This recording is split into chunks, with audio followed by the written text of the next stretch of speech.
our next speaker, Norm Bishop, who's the New South Wales President of Rise Up Australia Party. When Norm Bishop agreed to speak today, he did so because he agreed with each point of our Reclaim Australia Rally website.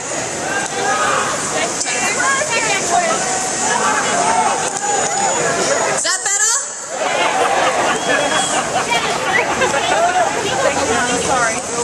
However, he was asked to speak within a short time frame and believed that most of these topics require more time. He suggested to the organising committee about the possibility of further meetings, say at Parramatta Town Hall or where we could find a suitable venue. This was to give time to go into appropriate detail for each of the topics that you are interested in.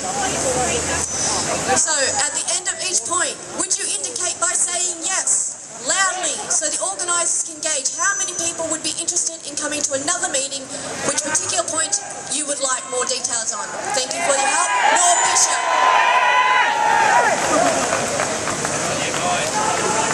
Good morning. Good morning. I'm sorry for the weather. I thought I was in Melbourne. I represent the Rise Up Australia Party in New South Wales. We stand for keeping Australia in Australian hands. For instance, it's 51% ownership of all Australian infrastructure. We are one culture, the Australian culture and way of life. We have one law, the Australian law, based on the Australian Constitution. This is what all new Australian citizens agree to under oath as part of their citizenship ceremony. We acknowledge and support multi-ethnicity. We protect the traditional family unit of father, mother and children. Now to come to the points on the Reclaim Australia website. We now exercise the rights of the majority of Australians. Hey, I understand Muslims are not more than 2.5% of the Australian population.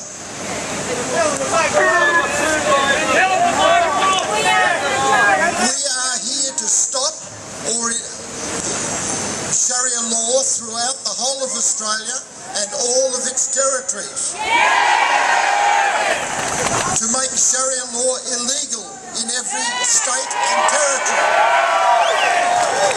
We don't want to end up like many countries in the European Union. In France, over 500 no-go zones exist for French citizens. I find the issue very offensive to me personally, as one born here of Australian parents. It says that our laws and constitution is not good enough for them. I say to them, if you don't like our laws, don't say that you agree to them under oath when you become Australian citizens. If you're offended by them, then please go to a place where the laws agree with your desired way of life.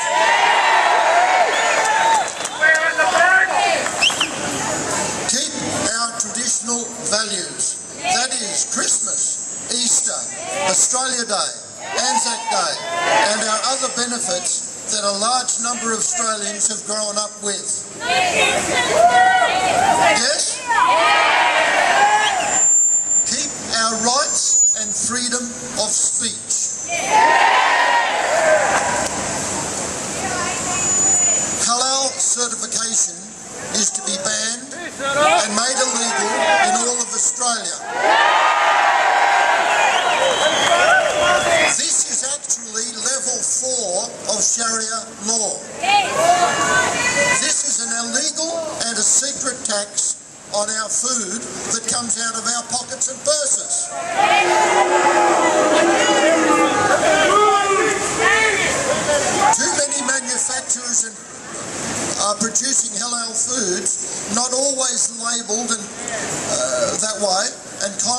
pass on the cost of the certification to us, the consumers, and the revenue, I've been told, going to the state certifying committee. And actually there's an interesting comment on that, is that the committee itself at one stage, I don't know whether it's been rectified, haven't got the necessary qualified people to actually certify some of the foods. And in fact, there could be pork in their processed meats.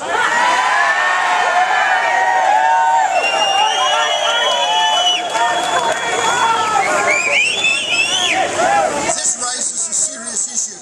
There are many members of our diverse community that are required not to eat halal certified foods. There are our friends, the Sikhs, the Israelis, and Christians, and there's possibly others.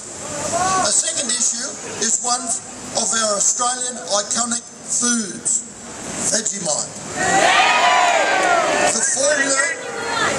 The formula for this icon has been changed, so I am told, to make it halal certifiable.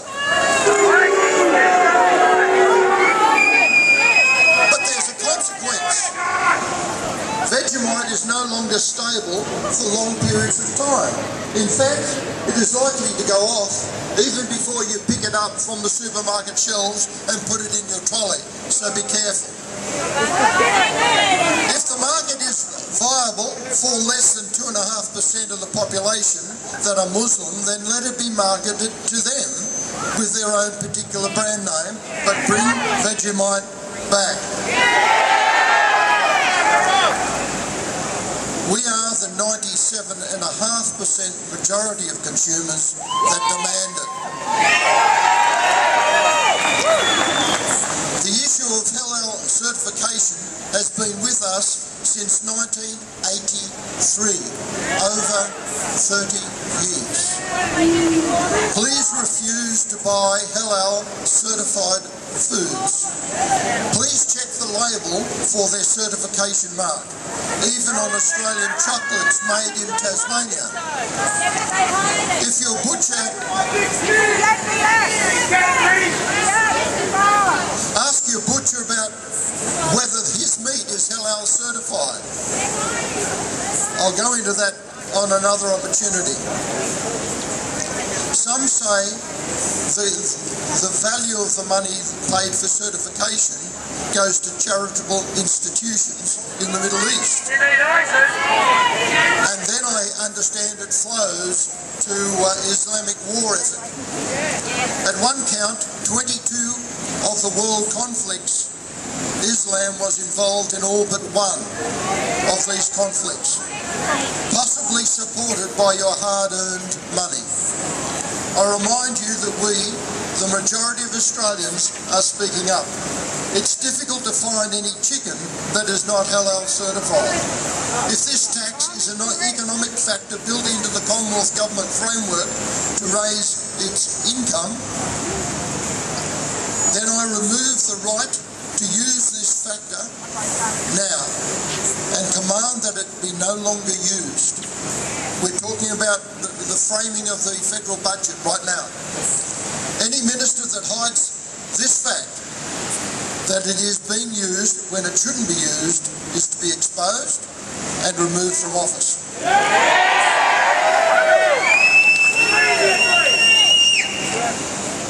We want to introduce back the pride of the Australian flag. And the singing of our national anthem at all levels of schools, from preschool to university. A black and white flag is no substitute for the Australian flag.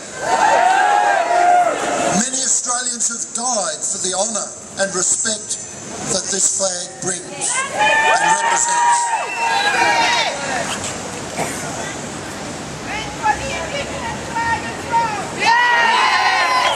We ban the teaching of Islam in all government schools. There are many Islamic schools for this purpose to meet the needs of the almost 2.5% of our population. We want to ban the burqa and any variant thereof. We live in a society sensitive at this time, like the attack yesterday on the university in Kenya. 147 people were killed. An Islamic group has acknowledged responsibility for that attack. I'm not saying that this attack is based around the wearing of the burqa, but that we're living in troublous times. We need to know whether a person is a man or a woman, and if they're armed. I was at a meeting a couple of years ago, and we were presented with 4 people dressed in burqas. I couldn't tell them the difference, although it ended up I knew a couple of them, whether they were male or female, or what sort of armaments they were hiding. Immediately stop settling recognition of multi-wives in families, and only recognise the first marriage and the benefits for that wife and her children.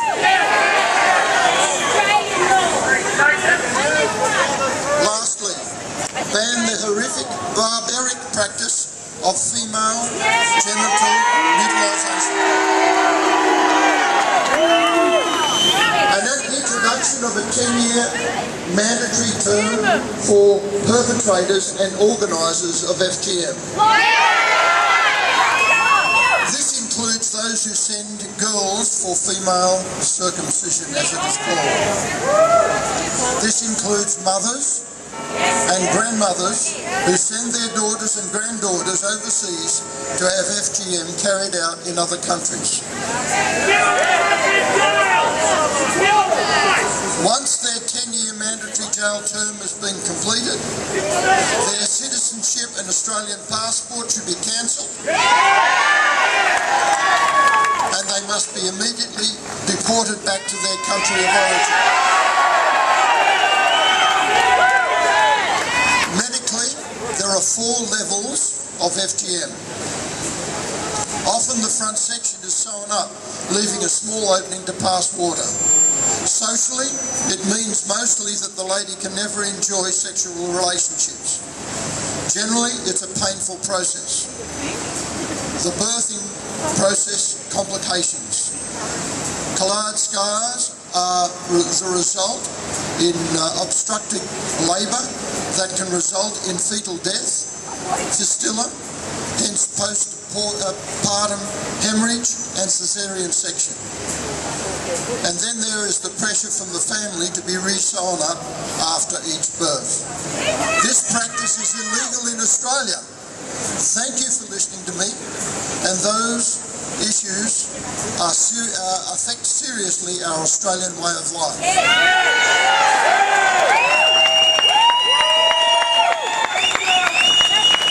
And finally, I want to support my brothers and sisters who are the original Australians. They need our support, and they will get it.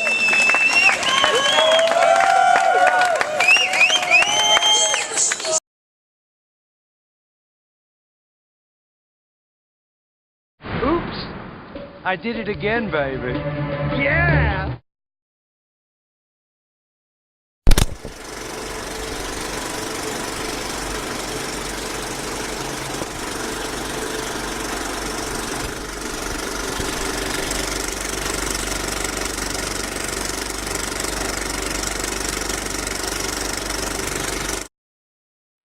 Tune in tomorrow.